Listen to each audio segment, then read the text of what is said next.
right. Quick introduction. Yeah. Sounds good.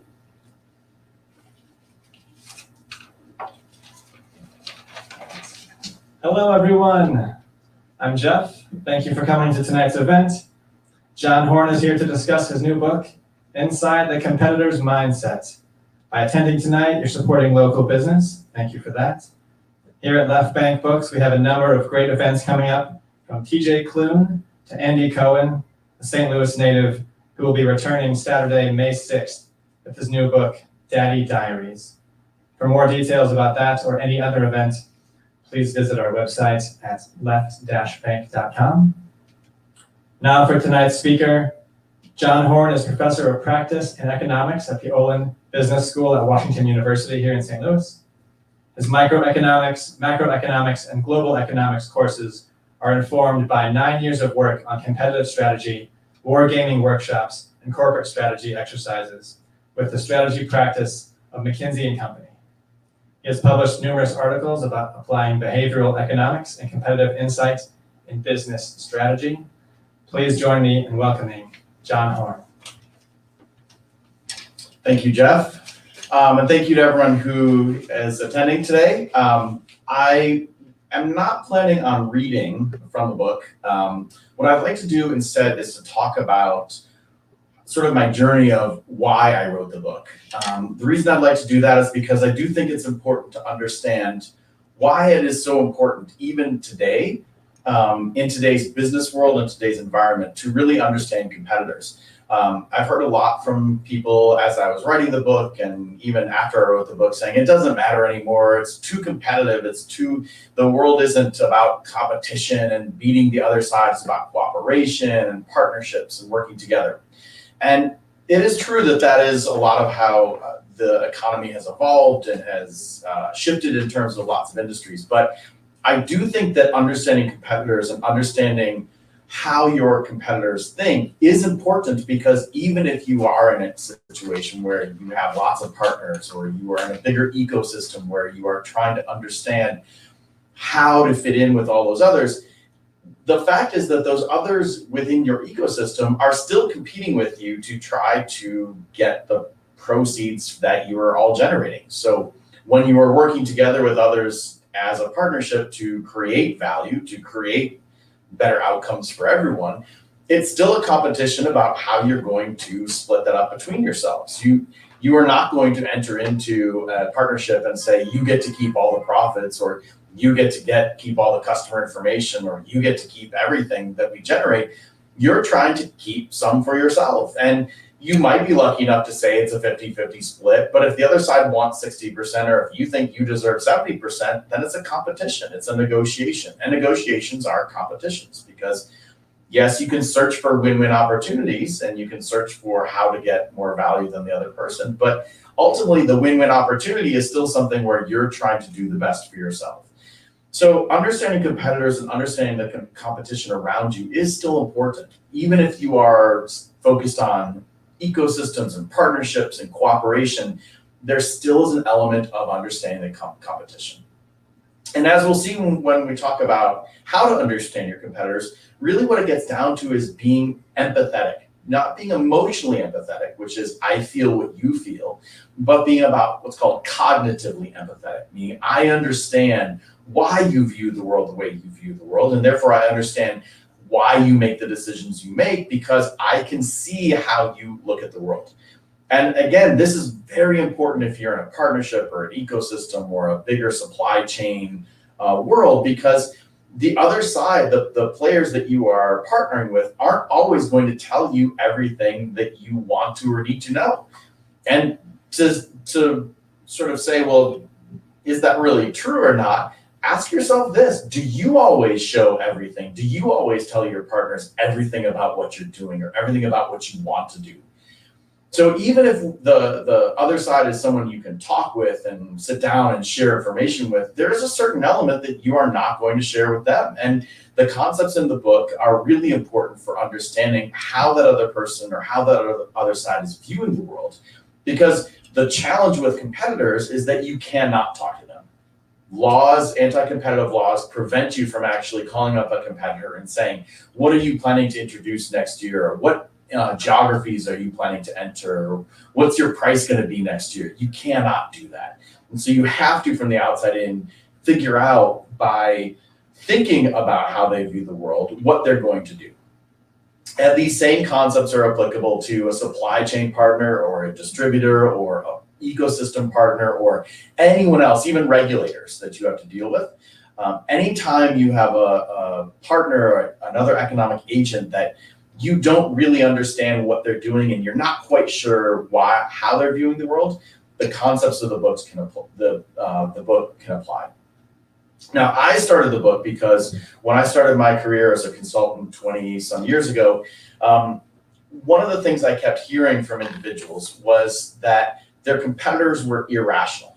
And I had started my work as a consultant by helping companies think about how their competitors were going to make choices and therefore what they should do in response. And we would do simulations where I would ask some of the client organization to role play themselves and some of the client to role play their competitors or others in the ecosystem they were involved in.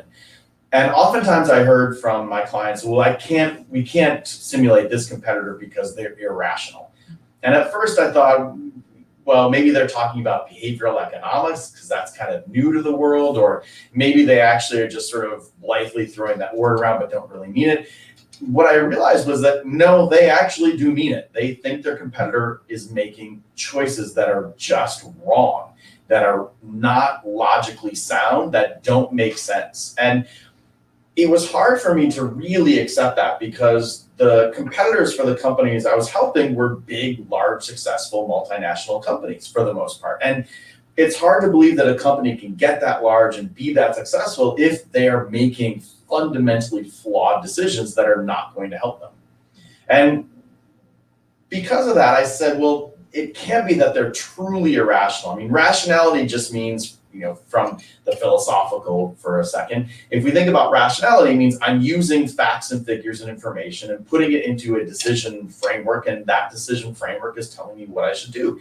That's really all rationality says. And if we think that our competitors or others are irrational, it means they're just throwing a dart at the map and saying that's where we're going to enter, or rolling the dice. And if it's 2, 3, or 4, we're going to raise prices, and 1, 5, and 6, we're going to lower prices. And that's not how companies make decisions. They are trying to make decisions and using facts and trying to plug it into a system to make a decision. So if it's not true that competitors are irrational, but my clients kept saying over and over and over that they are irrational, something had to be wrong. And what I figured out and what sort of dawned on me is that when I asked my clients why they were irrational, it was generally 2 reasons. One, they were doing something that the client would not do. And so therefore, if we wouldn't do it, no one else should do it. The second reason was they're doing something which is not good for us. And that's not wrong or irrational. In fact, that for business, that's oftentimes very rational. I want to do something that's good for me, not good for you. Yeah. So if we think about rationality as the other side, or irrationality is the other side is doing something that's bad for me, that's not irrational. You're just looking at the world from your vantage point, not from theirs. And if in the first case, it's it's not something we would do, again, as a consultant and as a business leader, everyone is taught and everyone tells everyone, find something different. If you're a bookstore, find a unique niche that you can sort of stand out. If you are a auto manufacturer, do something different. If you're an app developer, find a unique type of app that no one else is going to want, or no one else has produced yet, but people are going to want. And if we then step back and say, well, everyone's trying to find a unique place, a unique differentiator, we should expect everyone to be doing things that are different. So on its surface, the fact that irrationality meant people were doing things that were different, that's what we should expect. People are doing things that are not good for us, that's what we should expect. So therefore, it's not that they're irrational, it's that we're not understanding them from their point of view. And in fact, when I would ask my clients is, well, why is that irrational? They would explain to me why it was rational. I would explain to them, they would explain to me. So my favorite story of this is I was building a war game, and a war game is a simulation where some of the client plays themselves and some of the client role plays others. And there was a competitor, and we were determining how to build the game. And one of the clients said, well, should we add warehousing as part of the game? And one of my clients said, no, the competitor's irrational with their warehousing. I said, well, that's interesting. Okay, why? He said, because they've added 4 new warehousing spaces in the last 18 months. I said, why is that irrational? Well, because there's excess capacity. So if there's too much warehousing space already, why would anyone add more warehousing space? And I said, yes, that does seem irrational, completely irrational. I get it. But just out of curiosity, how much warehousing space have you added in the last 18 months? And they looked at me and said, what do you mean? I said, well, have you added any, or have you been pulling warehousing capacity out because there's too much?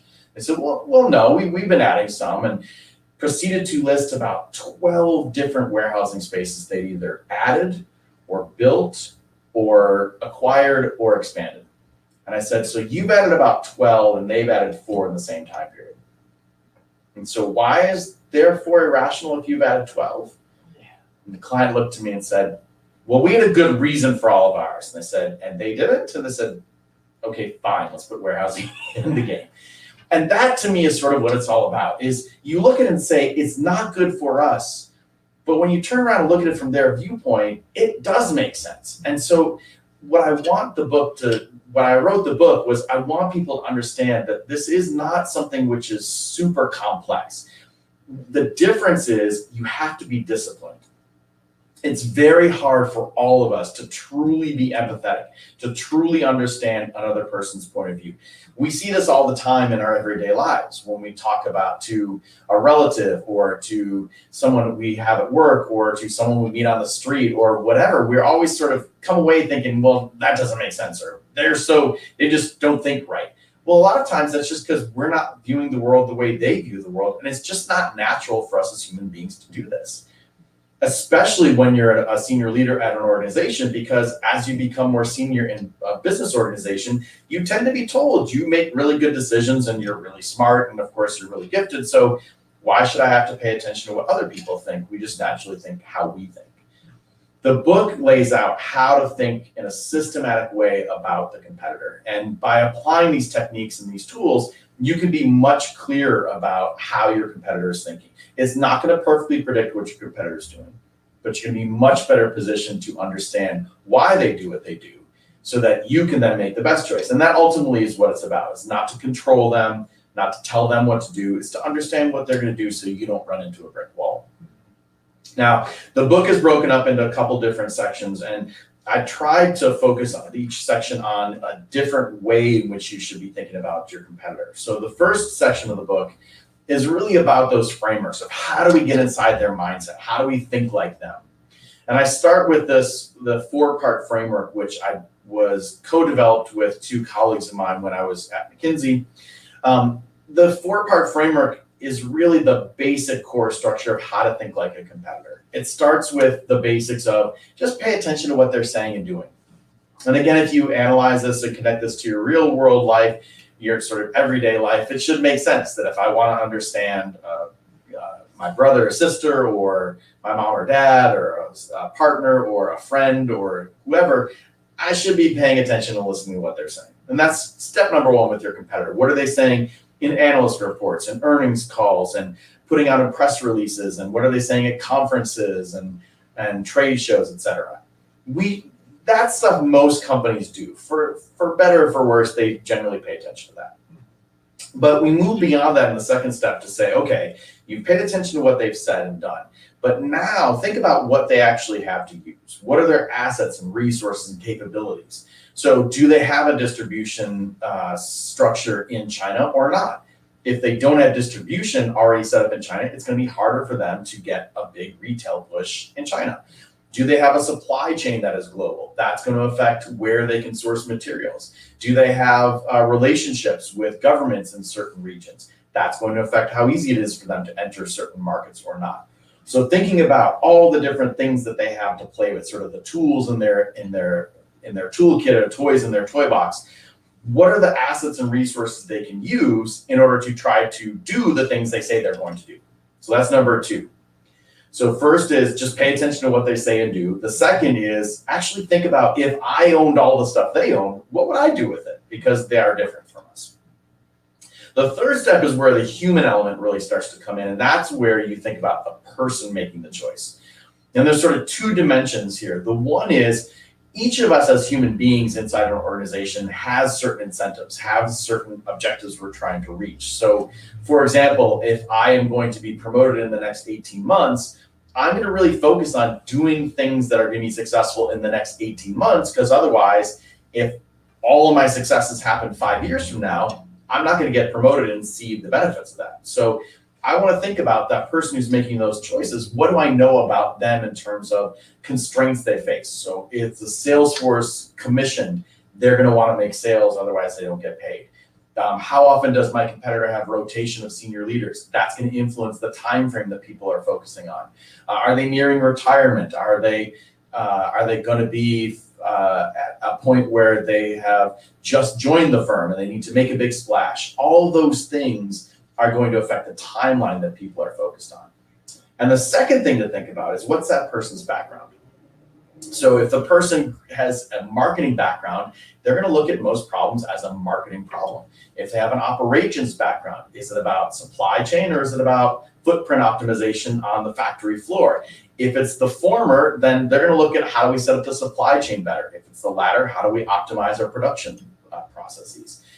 If you are a marketer and you have grown up as a marketer and did brand marketing, etc., if you are hired as a CEO, you are not suddenly going to try to re-optimize the footprint of the production facility. That's what to do.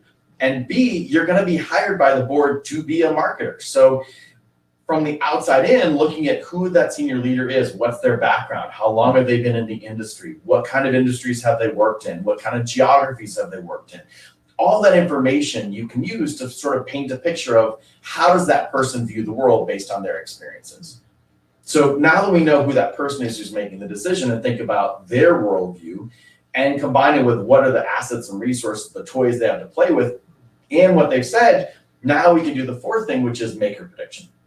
And once we make a prediction, it should be a shortish term prediction. So not 10 years from now, what are they going to do? But in the next, say, 9, 12, maybe 18 months at the most, make a prediction. And then come back and see in the future, did our prediction pan out? Were we right?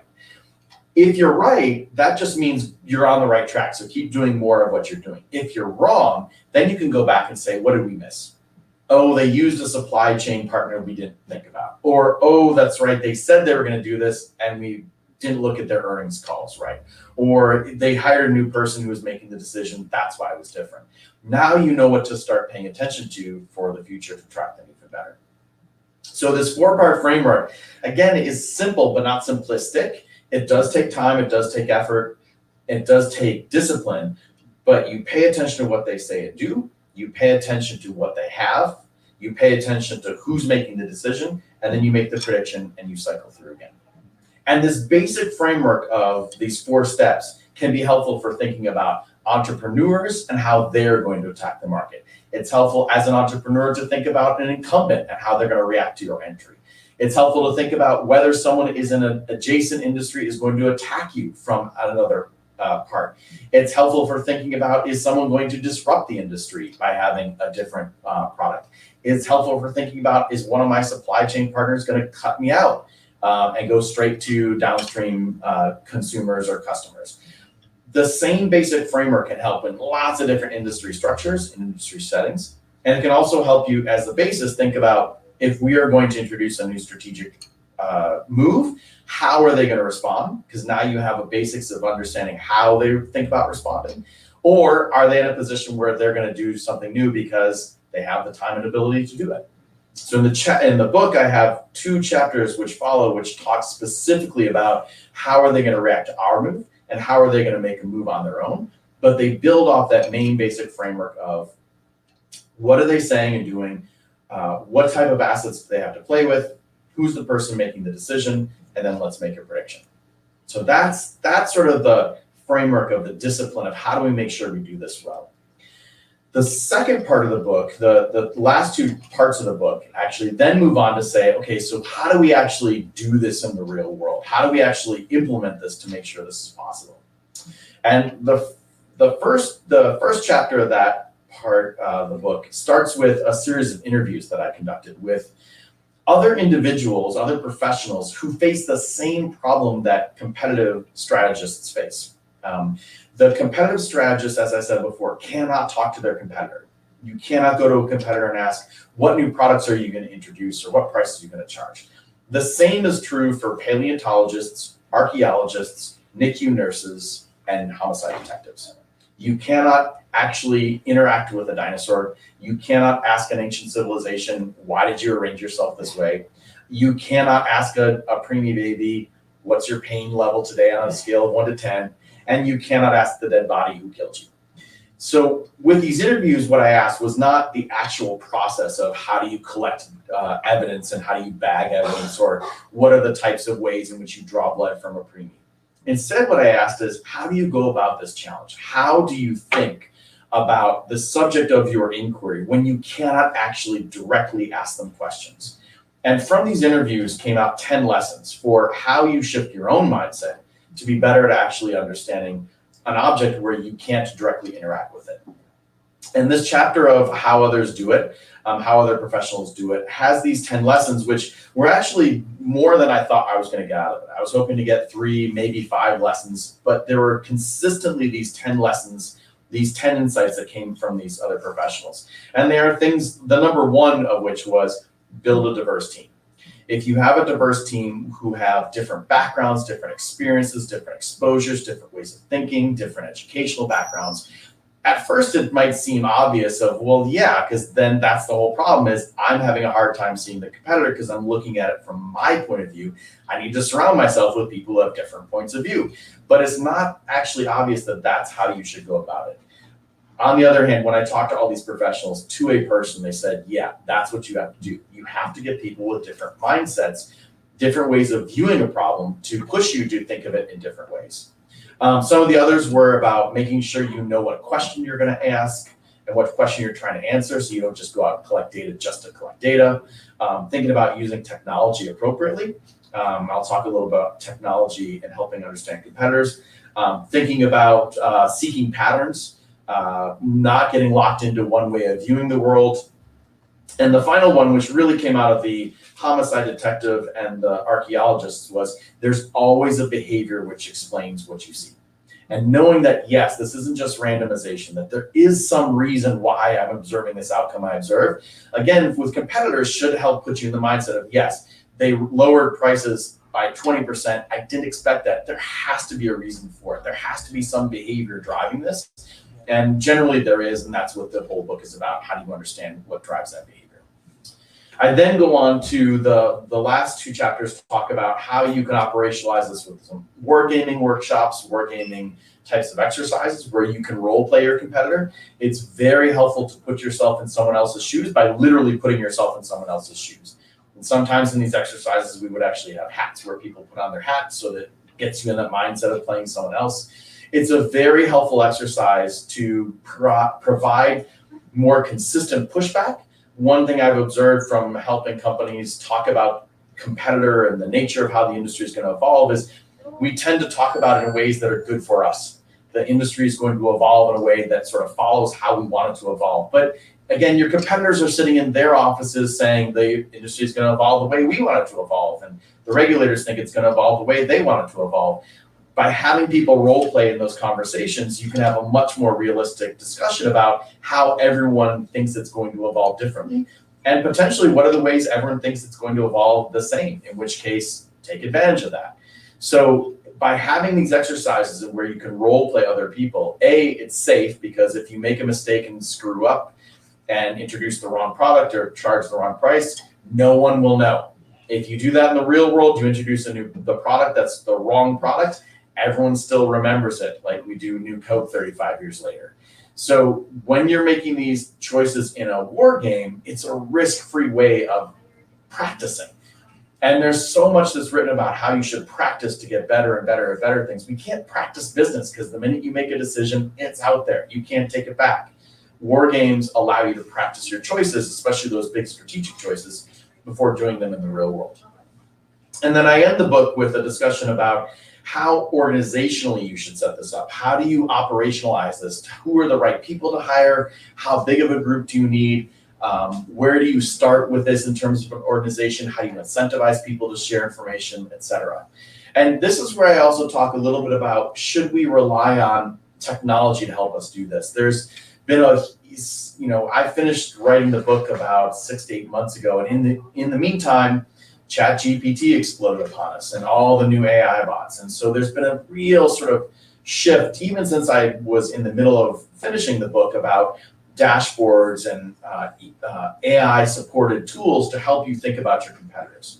And what I've been asked about this since the book came out is that the future? And I don't think it is. And the reason why I don't think it is for two reasons. One, I do believe the future is using artificial intelligence and technology and dashboards to collect and store and collate and categorize the data. Absolutely 100% yes.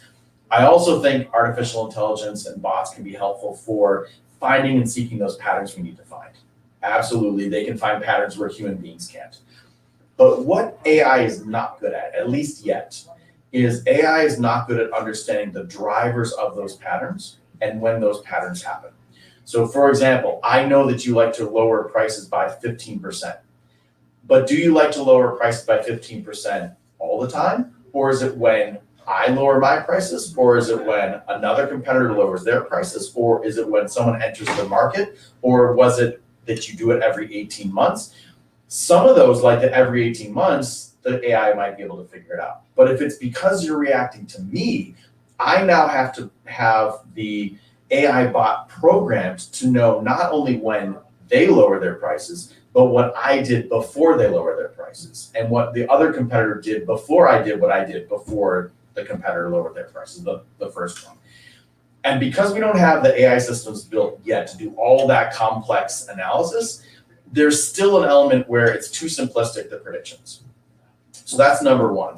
The second reason why I don't think that AI is going to be able to answer the question is that AI is based on historical data and historical trends and projects those into the future. Now, to the extent the competitor continues along those same paths, great. But most often when we get surprised by competitors, that's often when we find them to be irrational. It's when they're surprised. At the very beginning of the book, I did a survey where I asked 517 different senior director and above level folks at organizations, how often are your competitors irrational or act irrationally across 13 different types of decisions? And then I asked them, how often do your competitors surprise you across those same divisions, same types of strategic decisions? And what was interesting was that the median answer was 26 to 50% of the time they're irrational across all the decisions, or flipped around 30 to 40% of the time, 30 to 40% of the respondents said their competitors were irrational more than 50% of the time, which just seems way too large. But then when you ask about how often do they surprise you, the answers were similar. Although you actually got a little bit more surprising. So there was a little bit stronger response in terms of they surprise us more often. But that alignment between surprising and irrationality is also one which we don't like what they're doing. And they're doing things we don't want them to do. They surprised us. So when we think about surprises, AI is not really good at that. Bots are not really good about saying, oh, this is the time when it's going to be a shift in what they do. The example I like to use here is when I have had students who are practicing for consulting interviews or do case study interviews. One of the cases I would give them was a situation where the client that you were supposed to be helping in this case was competing with two other companies, and they each had about a third of the market, so about 33% each. The client's market share had stayed flat. One of the competitors had grown to be about 30, they'd grown about 30, from 33 to 36, so it had grown about 3%. And the other competitor had lost about 3%, had gone from 33 down to about 30. So it went from 33, 33, 33 to 36, 33, 30. And I said, who should you be worried about as the client? And most of my students would say, oh, the one that gained market share. And I said, why? Because they gained market share. I said, well, are they going to keep gaining market share? Well, I don't know. Well, what if it was just a lucky coincidence that they gained market share? They weren't trying to, and they don't care if it goes back to where it was before. We don't know. What if the company that lost market share was really desperate to gain that market share back because they've been distracted by an acquisition, and now that acquisition is done, and now they're going to double down to get that market share back? We should be worried about that. But what if, on the other hand, they were actually okay with losing their market share because they don't like that sector anymore, they're actually trying to get out of it. So it's just going to keep going down and down and down and down because that's what they want. Just knowing what happened, went from 33 to 36, 33 flat, and 33 down to 30, doesn't tell us what's going to happen in the future unless we know what those companies are trying to do. And again, AI is not yet at that point. So what I see AI as is there's the discussion of, is AI going to replace humans? And some people say yes, and some people say no, it's going to augment humans. This is a classic case of AI is going to augment human decision making. And it should absolutely be used as a helping aid tool, but it cannot be a replacement. If you rely on AI to do the thinking for you, you're going to miss out.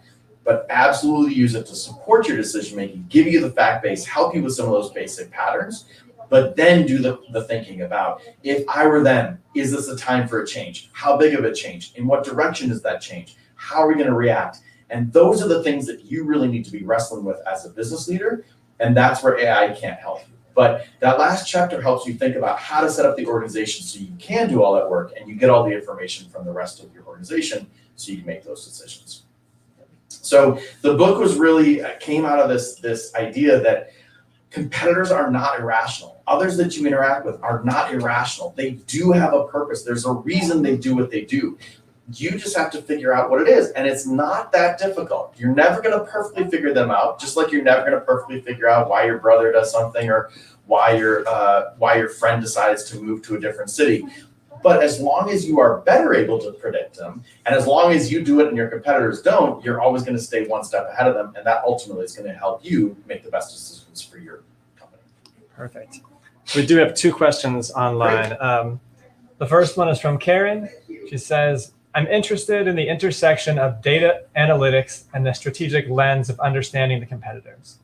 Are there key data pieces considered foundational, for example? Yeah, I'd say that. So two things I'd say is, one, a lot of the dashboards that I've seen about competitive intelligence sort of have grown out of market business analytics. And so it's sort of the standard market shares, pricing, product introduction, product statistics, sort of those third-party collection of data. Absolutely collect that data, absolutely put it into a dashboard, help to synthesize it, see trends, et cetera. You should do that, that's a no-brainer. But what you should also start to set up is, you should start to figure out how to build in, and I talk about this in the book a little bit, how to build in collection of data within your organization.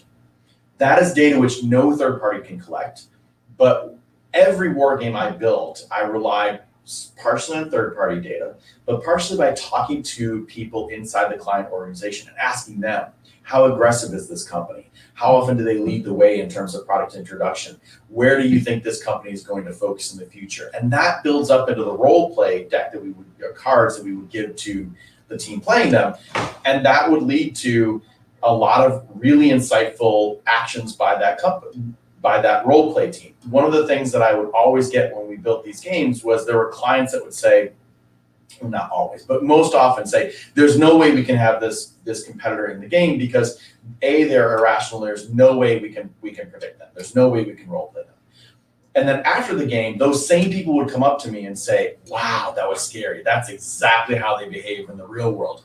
And that's because we did the basics of putting together the fact base, both from third-party sources, but from inside. So collecting things from like the Salesforce of which competitors have you heard about from your customers and what things have you heard, prices or products, et cetera. All this stuff you should vet with lawyers to make sure you're doing this appropriately, but it's collecting and synthesizing. I like to say companies have so much more competitive information inside their walls, but they just don't have a way of collecting it.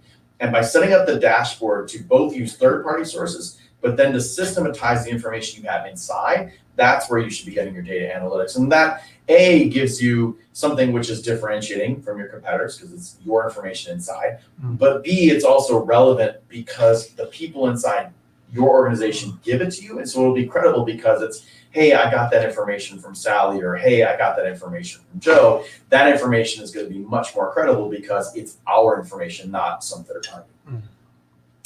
All right, so we also have a question from Danielle who asks, is there a particular organizational structure that you've seen that is best positioned to adopt the competitive insight internally?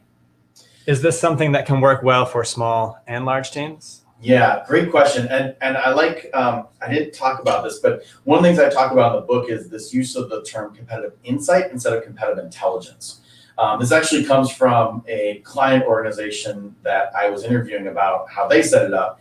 And the individual who ran it said that they used the word insight instead of intelligence because it's about actionable information, not just collecting information.